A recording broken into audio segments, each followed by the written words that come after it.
zolta qalmağa çalış.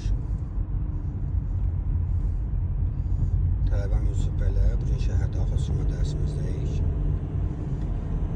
Çox sürət vermə. Qabaqda zaten qırmızı işıqdır. İndi sənə bir izah verəcəm. Yol ayrıcına diqqət elə. Sağda heç bir nişan görmürük ki, amma yerdə nişanlama xəttləri var.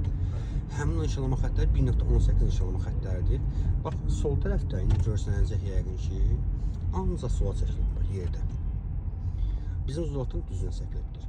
İndi bax, orada o nişanlama xətti hansısa maşın altına qalanda yolu tanımayan adam, bax görsən, bax solu görsən, yolu tanımayan adam, bax, gözləyəsən, qırmızı işıqqa düşəcək.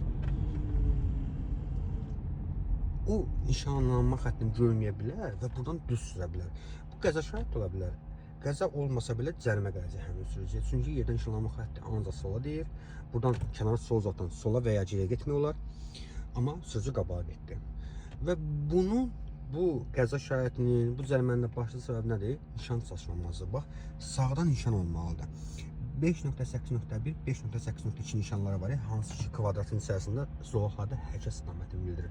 O nişanlar olmalı ki, sürücü yerdə çəkilən xətti görməsə, bax, nişana baxsın, ona uyğun hərəkət etsin. Fikrini çatdıra bildim.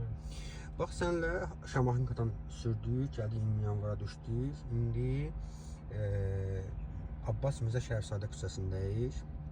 Bu prospektdəyik. Üzü inşaatlara doğru gedir. Sür, davam elə. Biraz artır. Orta zolaqda davam edən artır. Ay sağ ol.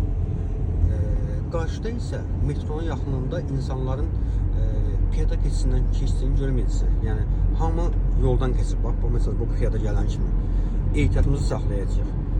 Yeraltı piyada keçisi var. İnsanların çoxu oradan istifadə eləmir. Gəlir, yoldan keçirsən. Diqqətli olmalısın. Oldu. İndi mən çəkiliş dayandırıram, amma dərsimiz davam edir. Uğurlar olsun sənə.